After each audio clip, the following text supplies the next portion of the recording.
need of fame like Meg.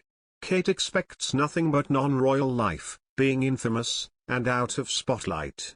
The Duchess of Cambridge wasn't interested in becoming famous and would have been happier out of the spotlight. It's very different to Meghan, according to a friend.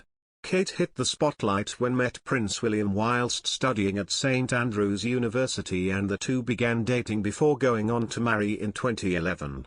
Since then the two have stepped up as senior royals and raising their 3 children, Prince George, 8, Princess Charlotte, 6, and Prince Louis, 3. But a friend claims the Duchess of Cambridge never had big dreams for her career. The family friend told The Sun, "All Catherine ever wanted was a house in the countryside, loads of kids, dogs and an Aga," the source told the publication. She wasn't interested in having a big job or becoming famous. Family life is incredibly important to her, and motherhood has been the making of her. Now that she feels she's achieved that, there's time to turn to her public role and what she wants to achieve there. It's a key milestone in anyone's life, and as she celebrates her 40th birthday this week, the Duchess of Cambridge is entering her prime.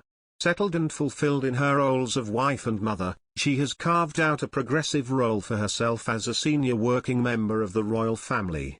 As she enters her 5th decade, Kate is a natural introvert who has overcome her shyness to use her platform for good, but is very self-deprecating and funny too. They describe how the Duchess is motivated by the long-term impact of her work, focusing on decades, not years, not months, not quarterly cycles.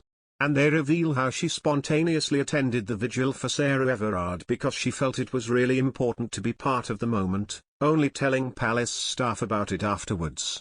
After a decade in public life, Kate has not only embraced her official duties and patronages, but gone a step further in making a focus on the early years her life's work. And when she sat down at the grand piano to accompany Tom Walker at the Abbey last month, she looked every inch the polished public performer. For those who know her well, it was a moment that was years in the making. She's had a remarkable year, built on years and years of planning. She's taken her time and really done things in her own way.